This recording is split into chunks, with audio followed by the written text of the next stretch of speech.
비문화 어디 펴시면 되냐? 86쪽? 86쪽부터 문제 쭉 풀게요. 91쪽까지. 91쪽까지 풀고 같이 한번 봐볼게요. 자, 우리 86쪽부터 같이 한번 빈칸 넣어보고 같이 봐봅시다. 여기서는 경험주의자들이 지식을 어떻게 생각하는지에 대해서 나오죠. 그래서 각각 이제 문단별로 이제 학자들이 나오는데 1번의 빈칸부터 넣을게요. 범주, 그리고 2번에 관념, 3번에 감각, 그리고 4번에 관념이고요. 그리고 5번에 경험적, 6번에 정신, 그리고 7번에도 정신, 8번에 실체예요. 그리고 9번에 과학적, 10번에 가정, 그리고 11번에 왼쪽에 수학적이에요. 그래서 선생님이 전체적으로 얘기했듯이 경험주의자들이 지식에 대해서 어떻게 생각하는지 각자 다르게 나와 있잖아요. 그치? 그래서 1번에 적절한 거 1번이고요. 그리고 2번에는 내용 일치 문제 나와 있죠. 그쵸? 여기서 알맞지 않은 것은 4번이에요. 왜냐면 3문단 보면은 그 실제를 인식할 수 없다 했잖아요. 그래서 그 물질로부터 비롯된 그냥 경험하는 거는 감각뿐이라 그랬죠. 그쵸? 실제를 인식할 수 없다 그랬고. 그리고 3번은 적절한 거. A 부분이니까 왼쪽 5문단에 관련된 거잖아요. 그쵸? 여러분 5문단의 세 번째 줄 보면은 자, 우리는 과학적 추리할 때 자연이 한결같다라는 걸 가정하고 있는데 그거는 경험하지 않는 미래이기 때문에 알 수가 없다 했잖아요. 그치? 그래서 이것도 알 수가 없는 거죠. 그쵸? 3번이에요. 그리고 4번은 어휘 문제인데 알맞지 않는 거 5번입니다. 여러분 체계화는 약간 조직되어 있어 이렇게 짜임새 있게 조직된 거 짜여져 있는 걸 얘기하잖아요. 그치? 요거는 주장에 대한 풀이에요. 그리고 뒤로 넘기면 또 정리되어 있는 거 빈칸 넣는 거네. 그치? 1번에 관념이고요. 2번에 정신, 3번에 부정, 4번에 지각, 5번에 정신, 6번에 감각, 왼쪽에 7번에 부정, 8번에 정신, 9번에 지각, 10번에 수학, 11번에 필연적입니다.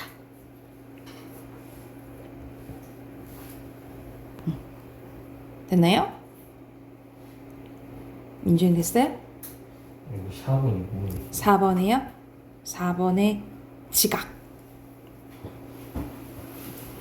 자, 오른쪽에 보면은 여기서도 이제 철학자들의 이제 이야기가 나오는데 바로 답 확인해 볼게요. 1번에 여기서 적절하지 않은 것은 1문단 보면은 여기서는 근대 철학 이 후설이라는 사람이 형이상학적 사고방식을 잘 보여준다 했잖아. 그치? 그러니까는 주체는 딱 정해져 있다 이 말이지. 그치? 그런데 이게 왜 생겼는지까지는 나오지는 않았죠. 그쵸? 4번이고요. 그리고 그러면서 이 형이사학적 사고방식에 대해서 이제 반박하는 이제 이론들이 나오는 거예요. 그치? 이게 그 대표적인 게 차연이죠. 그쵸? 차연은 주체는 고정돼 있지 않는 거라는 거예요. 그래서 약간 상대적으로 막 달라진다고 본 거죠. 그래서 적절한 거 1번이고요. 자, 뒤로 넘겨서 데리다의 관점입니다. 데리다의 관점은 앞에 이제 요 부분 보면 되겠죠. 그쵸? 그래서 적절하지 않은 것은 말 그대로 식민주의를 막 정당화하려면 형이사학적이어야 돼. 그러니까는 말 그대로 우린 강자고 너는 약자니까 너는 우리 말 들어야 돼. 이렇게 보는 게 기존의 형이사학적이란 거라면 데리다는 아니잖아요. 그치? 그러니까 이거를 우리는 그렇게 너네가 항상 강자고 너네들이 우리를 괴롭힐 이유는 없어. 정당화될 수 없어. 이렇게 얘기해야 되잖아요. 그렇죠? 그래서 여기서 알맞지 않은 것은 1번이겠죠. 스스로 뭐 열등성 있는 것도 아니고, 그치?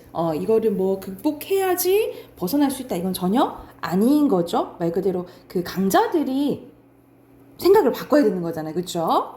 그리고 4번이 또 어휘 문제 나왔네. 그죠? 알맞지 않은 것은 3번인데, 구별은 우리가 이렇게 좀 종류별로 나누는 걸 얘기하잖아요. 그치? 여기서 사물의 가치나 수준 따위를 말 하는 거는 말 그대로 평가에 대한 풀이라고 보시면 돼요. 자, 옆에는 또 어휘 문제 나왔네. 순서대로 볼게요. 1번에 재편, 2번에 현존, 3번에 우열, 4번에 고정, 불변, 5번에 옹호, 6번에 객체, 7번에 관념, 8번에 다발, 9번에 영속적, 10번에 범주, 그리고 11번에 지각, 12번에 주관, 그리고 13번에 간주, 14번에 주체, 15번에 다원적, 16번에 감각, 17번에 회의론. 이번 단어는 그래도 잘 보이네요. 그쵸? 그리고 18번에 필연성, 19번에 체계적, 20번에 모순, 21번에 개진, 그리고 22번에 정당화예요. 자, 그러면 여기에서 이제 예시문에 해당되는 거 넣어야겠죠. 그쵸? 1번에 간주고요. 2번에 옹호, 3번에 주관, 4번에 우열, 5번에 범주, 6번에 영원한 거 아니라는 거지? 영소, 7번에 개진, 8번에 정당화, 9번에 모순, 10번에 재편입니다.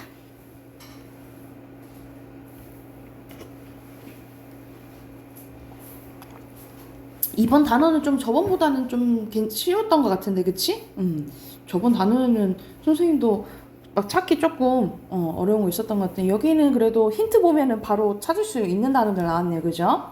그래서 이 정도는 이제 단어들을 알고 있어야 돼요. 그래서 앞에서도 우리 문제 풀었을 때 네 문제 중에 한 문제는 막 어휘 문제가 나오잖아요. 그치? 그래서 조금 이렇게 많이 나오는 들은 거의 다 한자어죠. 그쵸? 이런 단어들을 조금 정리해 두셔야 돼요.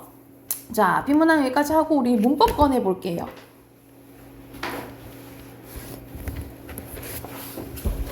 문법 오늘 어디 할 거냐면 204쪽 펼게요. 204쪽. 우리가 지금 중간고사 시험 범위가 이제 의문의 변동이었죠. 그쵸? 이제 의문의 변동이었는데, 이제 기말 때는 여기 부분이 나와요. 여기 전체적인 문법 요소에 대해서, 이렇게 문법 요소에 대해서 나오거든요. 그래서 우리가 이제 의문의 변동은 아무래도 이제 끝났지만 계속 반복해야 되는 게 모의고사 문제에서의 단골 문제라 했잖아요. 그치? 한 문제씩 꼭 이제 나오는 거고. 그리고 우리 이제 6월 달에 또 모의고사 보잖아요. 그쵸? 모의고사 또 대비도 조금 한번 해볼게요. 또 나간 후에, 우리 한 마지막 주나 해가지고, 한 셋째 주나? 셋째 주에나 한번 이제 모의고사도 한번 풀어보고, 왜냐면 31일 날 또 시험 대비 들어가면 할 시간이 이제 없으니까, 선생님이 이번 달 말부터 한 시험 대비 좀 들어갈 거거든요. 왜냐면 여러분 7월 초에 시험 보잖아. 7월 초에 보니까 이번 금방이 그지? 그래서 쉴 틈이 없어요. 그래서 이렇게 쉴 틈이 없어서 이제 좀 저번 주에 좀 쉬었으니까 이제 또 다시 한번 달려봅시다. 자, 그래서 이제 남아있는 부분이 여기 부분이에요. 그래서 전반적으로 뭐 쉬운 부분도 나오지만 조금 어렵게 이제 나오면 피동 표현 좀 어려워하는 부분이 피동 표현, 사동 표현이랑 그리고 이제 인용 표현이 겉으로는 좀 쉬워요. 왜냐면 선생님 직접 인용이랑 우리가 큰 따옴표 나오고 라고 나오면 직접 인용이잖아, 그치? 그리고 큰 따옴표 없이 고로 나오면 간접 인용인데 조금 친구들이 좀 어려워하는 부분이 이렇게 바꾸는 부분이 조금 어려워요. 그러니까는 말 그대로 직접 인용을 간접 인용으로 바꿀 때 시제도 바꿔야 되고 그리고 뒤에 이제 어미들도 바꿔야 되고 이렇게 바꾸는 걸 조금 어려워하거든요. 대명사도 바꿔야 되고 그래서 조금 이제 좀 자세히 봐야 될 부분 위주로 조금 보시면 될 것 같아요. 자, 오늘은 첫 번째 뭐에 대해서 할 거냐면 문장의 종결 표현입니다. 말 그대로 끝내는 표현이라고 생각하시면 돼요. 자, 먼저 개념부터 한번 봐볼게. 자, 문장의 종결 표현입니다. 문장에서 서술로 쓰이는 용언에 말 그대로 문장을 끝내주는 종결 어미를 실현함으로써 화자가 자신의 생각을 문장으로 나타내면서 문장 끝내는 표현이라고 보시면 돼요. 간단하죠? 그래서 뭘 봐야 되냐면 우리가 끝내는 어미, 종결 어미를 통해서 문장의 종류가 달라진다라고 보시면 돼요. 그래서 문장의 총 종류가 5가지거든요. 5가지로 나뉘어져요. 그래서 여기 왼쪽에 있지? 이렇게 5가지입니다. 그래서 평서문, 의문문, 명령문, 청유문, 감탄문. 그래서 종결어미에 따라서 이게 문장의 종류가 몇 가지? 5가지라고 보시면 돼요. 그래서 먼저 첫 번째 평서문입니다. 평서문은 화자가 청자에게 특별히 요구하는 바 없이 그냥 말 그대로 자신의 생각을 단순하게 전달하는 것을 평서문이라고 해요. 그래서 서술어로 쓰이는 용언에 우리가 보통 다, 네, 오, 니다, 요 이런 것들을 평서문이라고 하는데 이렇게 보통 끝내는 이 다 있죠? 이 다를 평서형 종결어미라고 불러요. 풀네임으로는 평서형 종결어미라고 부른다라고 보시면 됩니다. 그래서 왼쪽에 나와 있죠. 대표적인 종결어미 뭐뭐한다, 뭐뭐하네, 뭐뭐하오, 뭐뭐합니다. 우리가 이거 이제 좀 나중에 배울 건데 상대논평법, 상대논평법에 따라서 이렇게 말투가 조금 달라진다라고 생각을 하시면 될 것 같고요. 자, 두 번째 의문문이에요. 말 그대로 의문문을 물어보는 거잖아요, 그치? 화자가 청자에게 묻는 형식을 취하는 문장으로 말 그대로 의문형 종결어미가 사용돼서 실현된다라고 보시면 돼요. 그래서 대표적으로 뭐뭐하니? 뭐뭐하냐? 뭐뭐하는가? 뭐뭐합니까? 이런 것을 통해서 실현된다라고 생각하시면 돼요. 근데 이건 알아둬야 될 게 우리가 의문문은 종류가 나뉘어지거든요. 3가지로 나뉘어져요. 그래서 밑에 표 보이죠? 그래서 첫 번째, 자, 너는 누구냐? 하면은 저 승용인데요? 하고 이렇게 대답을 해야 되잖아, 그치? 말 그대로 설명을 요구하는 의문을 설명 의문이라고 해요. 이거는 누구냐? 어디? 이런 의문사가 우리 여러분 의문사는 영어에서 이제 뭐 배웠죠? what, 뭐 where 이렇게 해서 의문사가 포함되어 일정한 설명을 요구하는 의문문을 설명 의문이라고 보시면 되고요. 반대로 의문사가 없이 설명을 요구하는 게 아니라 yes or no로 말 그대로 긍정이나 부정의 대답을 요구하는 것을 판정 의문문이라고 해요. 그래서 네가 수진이? 라고 물으면 네! 아니면 아니요 이렇게 대답하게 되잖아요, 그치? 말 그대로 긍정이 아닌 부정의 대답을 요구하는 게 판정 의문이라고 하고, 자 마지막으로 대답을 요구하지 않고 서술이나 명령이나 요청 또는 감탄을 나타내는 의문을 수사 의문이라고 해요. 그래서 우리 문학에서 일부 대답을 요구하지 않고 일부러 의문문 형식으로 표현하는 걸 서리법이라 하잖아. 그러니까 말 그대로 그런 서리적인 것도 이 수사 의문에 속한다라고 생각을 하시면 돼요. 그래서 내가 이런 문제도 못 풀겠니? 다 푼다 이 말이잖아. 서술이나 자 썩 일어나지 못할까? 일어나라 이 말인 거잖아, 그쵸? 명령 성규야 노래 좀 불러주겠니? 요청하는 거고 이 얼마나 아름다운가? 감탄이야. 이런 게 다 무슨 의문문?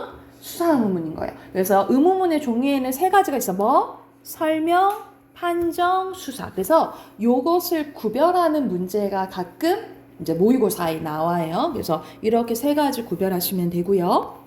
자, 3번째 가보자. 3번째는 명령문입니다. 명령문은 시키는 거지, 그치? 화자가 청자에게 자신의 의도대로 행동해 줄 것을 요구하는 문장입니다. 이것도 말 그대로 명령형 종결어미를 통해서 실현이 돼요.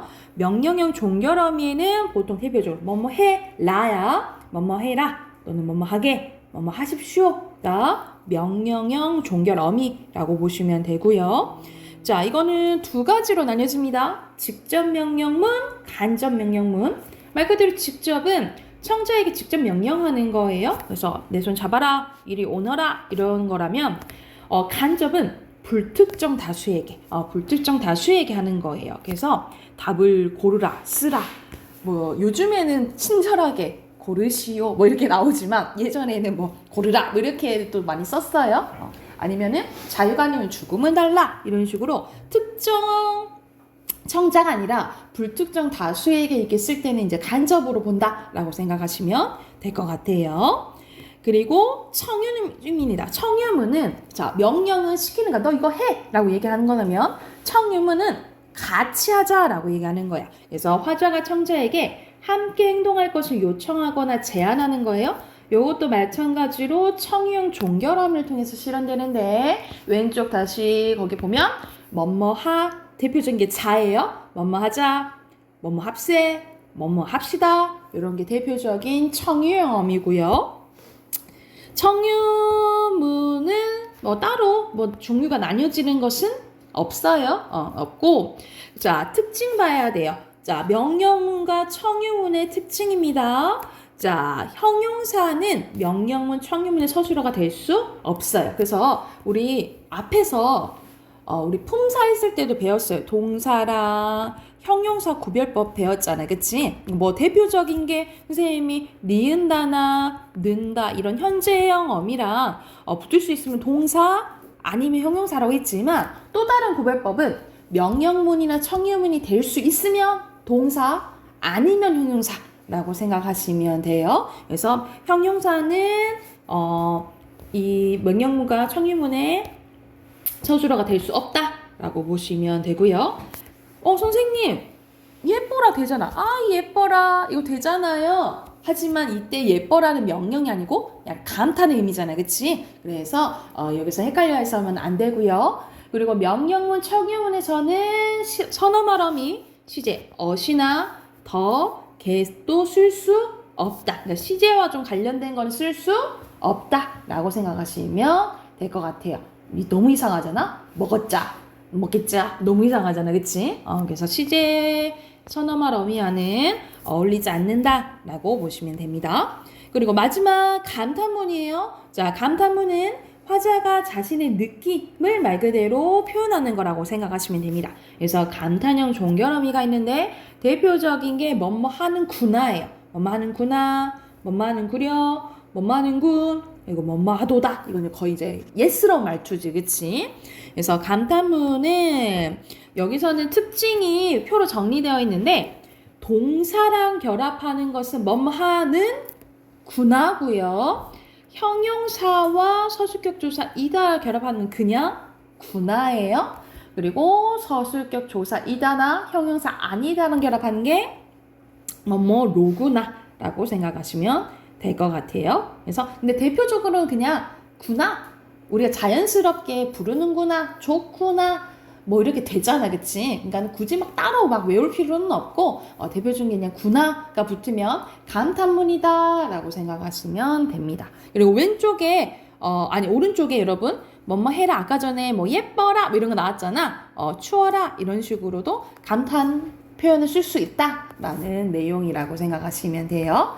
요거는 조금 간단하죠, 그쵸? 그래서 종결어미에 따라서 문장의 종류가 5가지로 나뉘어진다라는 내용이에요. 그래서 뒤로 넘겨서 문제 하나, 둘, 셋. 6문제 있거든요. 우리 209쪽까지 풀고 같이 답 확인해 볼게요. 바로 문제 한번 풀어보세요. 화장실 갔다 올게요. 네.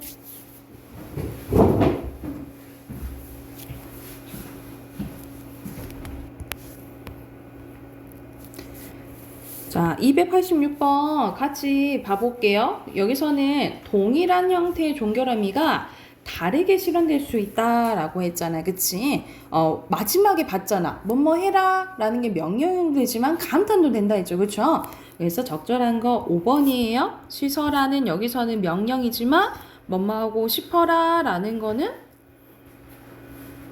감탄? 아니면은 뭐 표현, 감탄, 자신의 감정 표현하는 거니까, 그치? 감탄문 이렇게 보시면 되겠죠, 그쵸? 그리고 287번, 여기서 적절하지 않은 것은 3번이죠.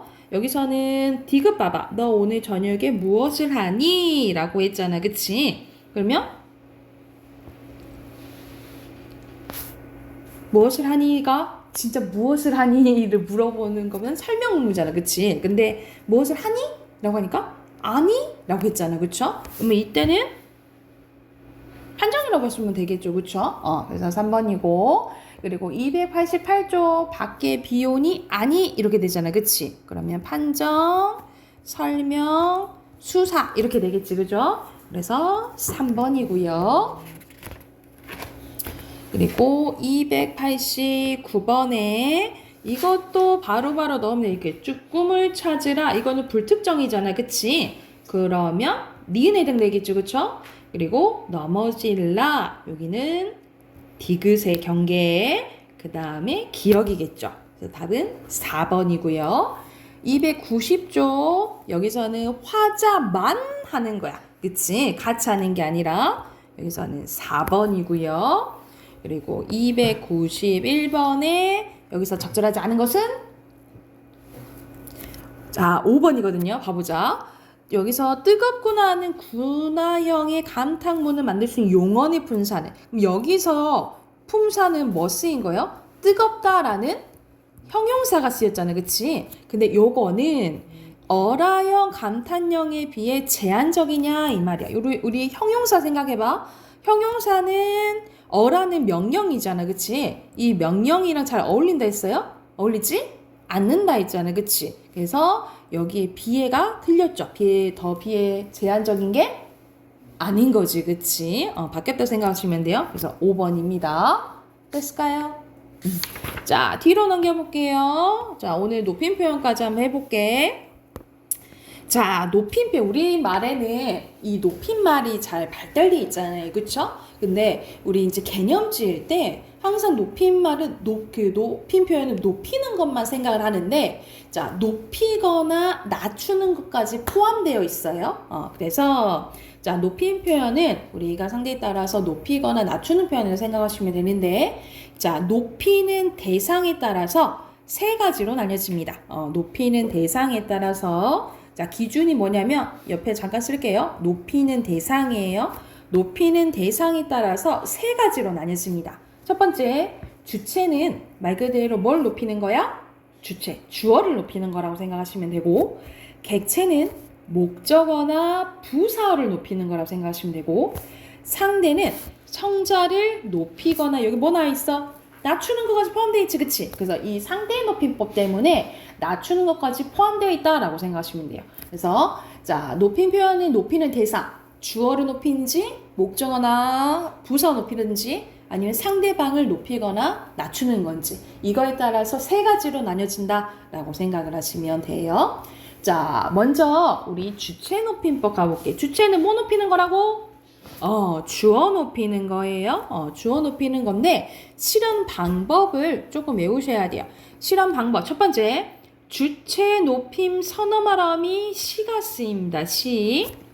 그래서 세종대왕 훌륭한 과학자이셨다. 그러면 여기서 셔은 뭐가 줄어든 거야? 시랑 어시 줄어든 거예요. 그래서 여기서는 이었다가 아니고 이셨다니까 시가 들어갔어요. 그래서 이걸 주체 높임 선어 말함이라고 불러요. 주체 높임 선어 말함이라고 부르고 그리고 자 조사는 이가 대신에 뭐가 붙냐면 깨서가 붙고요. 그리고 전미사 님이 붙은 것도 주체 높임. 그리고 특수어휘가 있는데 특수어휘의 대표적인 게 계시다, 잡수시다, 주무시다예요. 뭐 여기서 잡수다도 되고요. 잡수다 또는 드시다도 돼요. 또는 돌아가시다 이런 것들 있잖아요. 이런 것이 주체를 높여주는 특수어휘라고 생각하시면 됩니다. 요것이 실현 방법이고요. 자, 주체 높임에서 알아둬야 될 게, 유념해야 될 게 요 간접 높임입니다. 우리가 높임표 주체 높임은 크게 직접 높임이랑 간접 높임으로 나뉘어지는데, 말 그대로 직접 높임은 주어를 직접 높이는 거예요. 봐봐. 가신다. 누가 가시는 거야? 할아버지가 가시는 거야. 이러면 직접 높임인 거예요. 그런데 간접 높임은, 자, 밝으십니다라고 했어. 그럼 밝은 건 뭐야? 귀가 밝은 거예요. 그치? 그래서 이 귀를 높임으로써 누굴 높이는 거예요? 할머니를 높이는 거. 이게 간접 높임인데, 그래서 주체와 관련된 신체 일부분이나 소유물이나 생각, 말을 높여서 주어를 높인 걸 간접 높임이라는데, 간접 높임의 특징은요, 여기 특징이, 안 써져 있네? 특징은 뭘 쓸 수 없냐면, 특수어휘 있죠. 앞에서 우리 특수어휘 있잖아. 이 특수어휘를 쓸 수가 없어요. 특수어휘를 쓸 수 없다라고 생각을 하시면 됩니다. 예를 들어서, 그래서 우리 교장 선생님의 말씀이 계시겠습니다. 이런 말을 많이 써요. 이게 가장 많이 나오는 예시인데, 여러분 계시다는 특수어휘잖아, 그치? 근데 봐봐, 계시는 거는 말씀이야, 그죠? 그러면 간접 높임이잖아, 그죠? 간접 높임에는 특수어휘 쓸 수 있다고, 없다고? 없다고. 그러면 뭐라고 고쳐야 돼? 그 높이긴 높여야겠죠, 그쵸? 그래서 있으시겠습니다. 이를 고쳐야 돼요. 그래서 간접 높임에는 뭐 쓸 수 없다?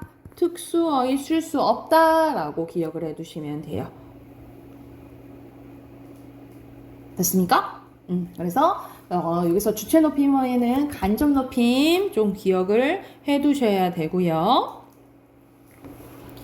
자, 오른쪽으로 가서 객체 높임 가볼게. 객체 높임은 조금 외워두면 편해요.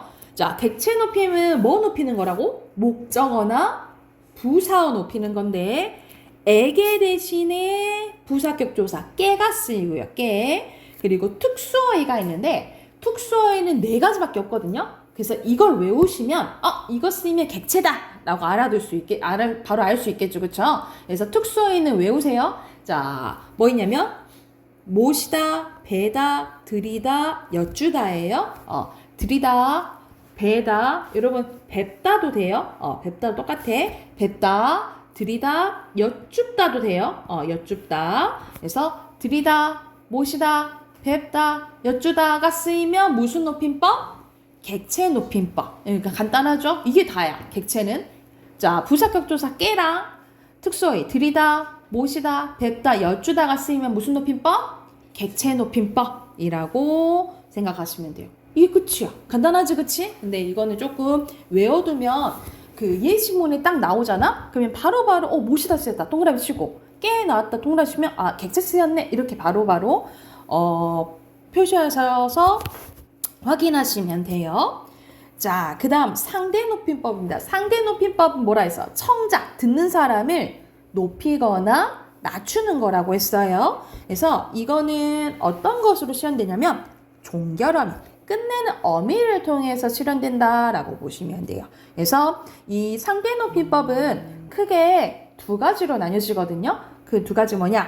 자, 격식체와 비격식체로 나뉘어집니다. 여러분 격식체가 막 우리 격식 차린다 라고 들어봤지, 그치? 말 그대로 자, 격식을 공식적인 상황이거나 우리가 심리적인 거리로 좀 멀 때, 심리적인 거리가 멀 때, 말 그대로 우리 처음 봤을 때나 그럴 때 있잖아요. 이럴 때가 격식체라고 생각하시면 되고, 반대로 비격식체는 뭐 사적인 상황이거나 말 그대로 비공식적인 상황이거나 심리적 거리감이 가까울 때, 쓰는 게 비격식체라고 보시면 돼요. 근데 요즘에는 거의 다 비격식체를 쓴다라고 생각하시면 돼요. 여러분은 우리 선생님한테 선생님 그만해요 해요체 쓰잖아. 이것도 비격식체. 우리 선생님 안 돼! 선생님 얘기하고 친구들끼리 표현하는 그런 서로 반말은 해체거든요. 그래서 요즘에는 거의 비격식체를 많이 쓴다라고 생각하시면 돼요. 자, 격식체는 4가지, 비격식체는 2가지가 있는데 요 순서대로 보시면 될 것 같아요. 자, 가장 높은 게 하십시오체입니다. 하십시오. 그 다음에 하오, 그리하오. 약간 조선시대 말투죠, 그쵸? 그 다음에 하게, 해라, 해요, 해체. 요 순으로 외우시면 돼요. 하십시오, 하오, 하게, 해라, 해요, 해체. 그러니까 하십시오는 단아까 말투라고 생각하시면 돼요. 가장 높인 거. 그래서 가십시오, 가십니다, 가십니까? 막 이렇게 이제 보는데 우리가 예전에 이게 중등 과정에서 나왔을 때는 요 표를 거의 다 외우게 했거든요. 그러니까 예를 들어서 예시문에 간단해 요걸 보고 하계체 이런 거를 막 물어봤어요. 그래서 선생님이 이거 막 표 다 외우게 해서 막 시험 보게 하고 막 이랬었는데 지금 이건 중등 과정에서 안 나올 뿐더러 고등 과정에서도 그렇게 막 자세하게 나오진 않아요. 그래서 그냥 이 크게 격식체, 비격식체가 있고 요러한 종결어미가 있다 이 정도만 알면 될 것 같아요. 그래서 격식체, 비격식체 순서대로 어떻게 외우시라고? 하십시오, 하오, 하게, 해라, 해요, 해체 요 순이라고 생각하시면 됩니다. 그래서 더 자세히 얘기하면 이게 아주 높임, 이게 아주 낮춤이에요. 그리고 이게 두루 높임, 두루 낮춤, 예사 낮춤, 여기가 예사 높임, 예사 낮춤, 그리고 두루 높임, 두루 낮춤 이러건데 이렇게 자세히는 안 나오니까 요 정도만 알아두시면 될 것 같아요. 그래서 높임 표현 끝났거든요. 그래서 이렇게 3가지 주체, 객체, 상대 높임법 있다라고 보시면 돼요. 여기와 관련된 문제 또 뒤에 문제 쭉 나오거든요, 여러분. 뒤에 문제 쭉 풀어볼게요. 예. 문제가 꽤 되는데 221쪽까지 풀어볼까요? 221쪽까지 쭉 풀어보게요. 풀다가 만약 시간 부족하면 선생님이 숙제로 내줄게. 문제 쭉 풀어보세요.